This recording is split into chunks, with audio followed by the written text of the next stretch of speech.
there, I'm Lance. I'm Sam. And we are Love to Hate. And today we're previewing a game coming soon to Kickstarter, Storm Chasers by Petros Games. In Storm Chasers, players are going to be storm chasers, chasing after tornadoes, lightning storms, trying to get the best view, being as close as you can without getting hit. Let's take a look at it on the table. All right, I have Storm Chasers on the table here. Let me show you how this game works. I do want to start by letting you know that everything you see here is prototype, so the final artwork and components are likely to look different when it is finally released. With that being said, let's go ahead and get into this. In this game, you are going to be storm chasers, represented by these different colors of cars that start the game on the corner spaces. And what you are trying to do is you're trying to make the most money by the end of the game, kept tracked on this round tracker right here. And you get that money mostly by being close to tornadoes and lightning strikes. But you don't want to be too close because you'll lose money if you get hit by those lightning strikes or tornadoes. Now, on your turn, you can do 4 actions, and the actions can be done in a number of different ways. You can move to a surrounding tile, so I could move from here to there, or even diagonal in that case, and that costs 1 action. You can rotate a tile that is surrounding you 90 degrees. So for instance, I could rotate this tile right here because it is surrounding me, and I might move it like that, and I'll explain why you might want to do that here in just a second. You can flip a tile over that is surrounding you, but that does cost 2 actions. So for instance, I could flip tile 15 right here if I'm the purple player. And when I do that, I can point the arrows on that tile in any direction that I want. Again, that costs 2 actions.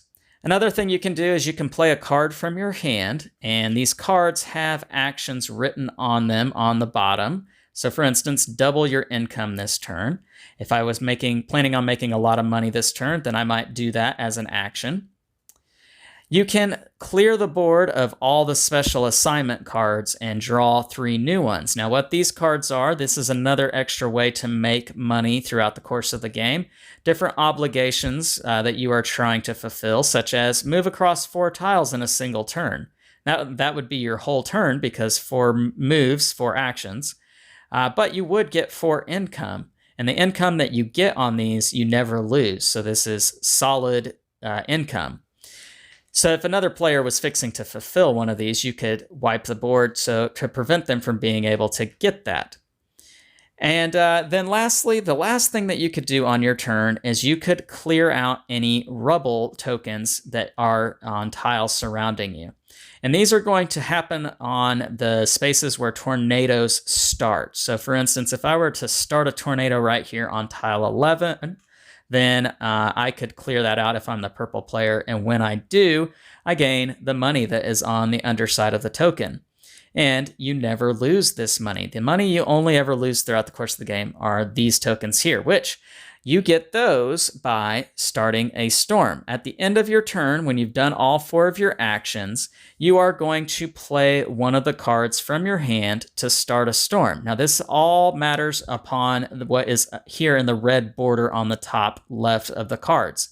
And there's going to be 3 things that can happen when you do this.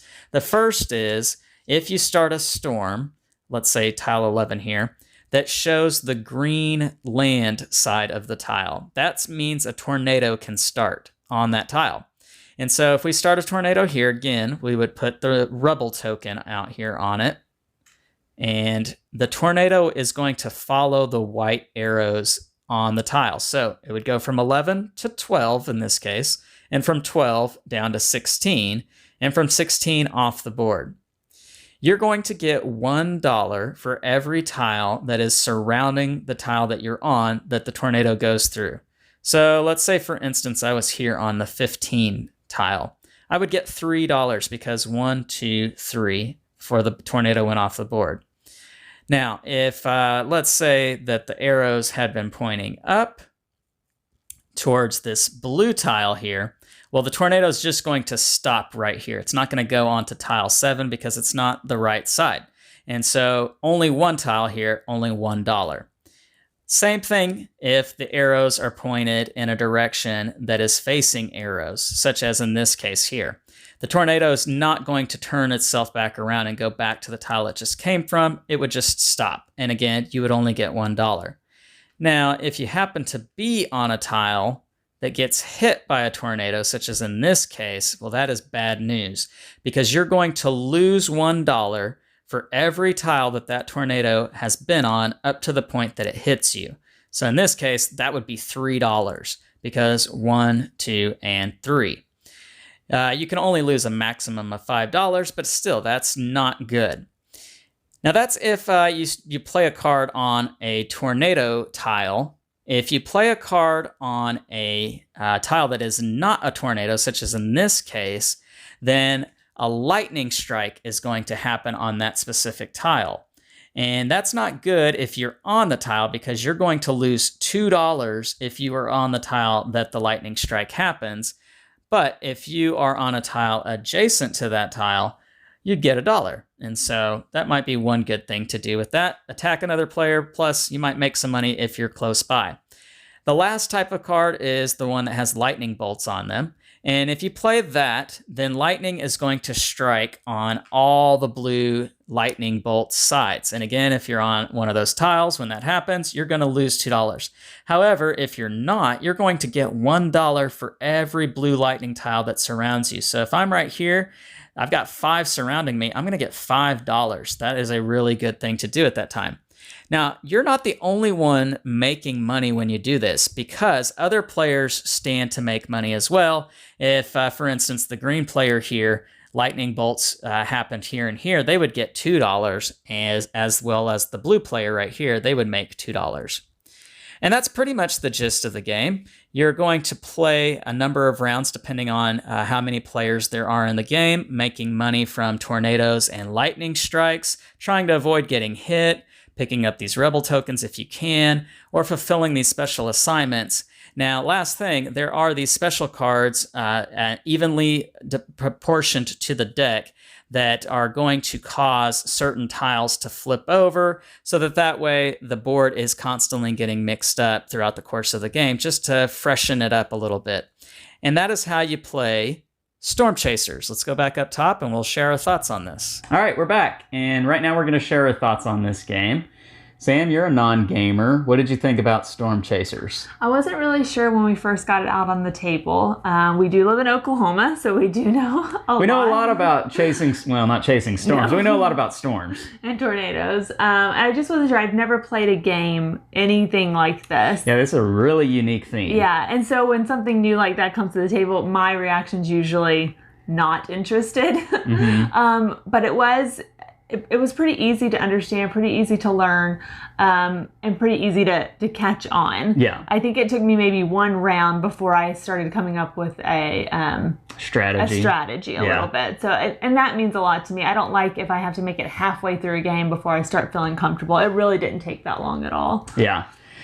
This game definitely has some cool mechanics working together with the theme, you know, having to manipulate the tiles on the board, rotating the different directionals it's with really the tornadoes. a lot more thinky than I thought it would be. I thought it'd be much more simplistic, and it is an easy game to understand for sure, but there's some thinking involved. You have to think a step ahead. Yeah, you've got a plan in this game, and you have to be able to see it working out on the table. You got to have that forethought vision, if you will, that kind of is necessary in these spatial tile manipulating games. And that is my type of game. Yeah. So, but that's not what I expected when we first got it to the table. Yeah.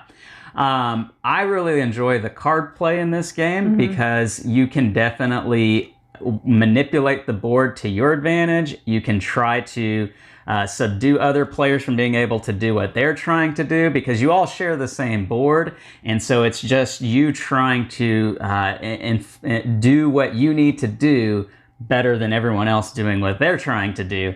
And I like the way this game puts that out on the table. Yeah. I think, as I've already said, it's a very unique theme. And I think the theme works well with the mechanics. You know, you're moving your car around on the board, trying to get in the right spot to catch that tornado as it passes by. Yeah. You can visualize it. Yeah, that's a good way of putting it. You can visualize everything taking place on the board. I think that's really cool. Yeah. Getting those assignment cards too, trying to fulfill the different contracts that are out on the board. Yeah. What do you think about that? Again, when we first started, I was like, I don't know how I'm going to figure this out. And some of them I just got lucky. There's a couple of times where Lance was like, you just did that. So they aren't as difficult to accomplish as I thought they were. Some of them can be. Some of them are. But some of them are very doable. Yeah. So the money, the point system, again, I thought was going to be quite different in the game. How you can lose money, you know. If you get hit by the tornadoes, you get hit by the lightning. Yeah, which is kind of funny. I mean, yes, tornado catchers or storm chasers make money for what they do. So it kind of makes sense when you think about it that, if you're going to get hit and you're going to lose money because you're going to need a new car. So it's just very interesting how everything came together, how you got money. Lance is the only one that lost money, but yeah, I didn't. And you can check out our playthrough video if you want. Click that eye in the top right corner and it'll take you to that. You can see how this game works in real action. Sam, she kind of wiped the floor with me a little bit.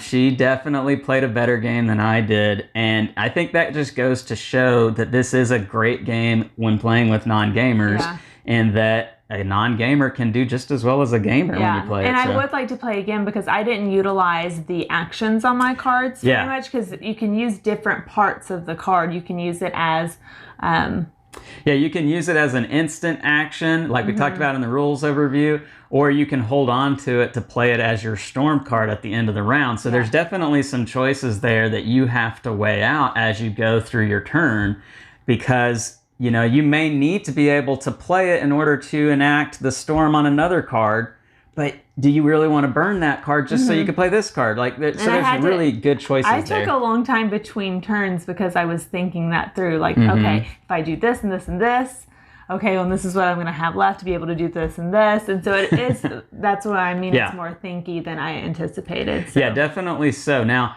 as Sam mentioned at the beginning, this isn't a super complex game. It's one that you're going to get pretty quickly. But the choices are good choices, and they're meaty enough to keep you wanting to come back to this. You're not going to get old or stale with this very quickly. This is going to be one that you're going to play several times, and you're going to say, man, I wish I would have done this. I wish I would have played these cards and played differently, and you could do that your next play. I want to try this. I didn't do a whole lot with the lightning the time I played. I focused a lot more on the tornado and the path of the tornado. So it really is a different game every time you play. Absolutely. So that is Storm Chasers from Petros Game, and this is one that you would recommend for non-gamers? Yeah, I think it's great. All right. It's running on Kickstarter right now, so make sure to check out that link down below in the description of the video. Make sure to like and subscribe, and check out our website as well. Make sure you push the bell button so you get notifications of all our new content. All right, I'm Lance. I'm Sam. And we are Love to Hate, where we try to bridge the gap between gamers and non-gamers. We'll catch you next time.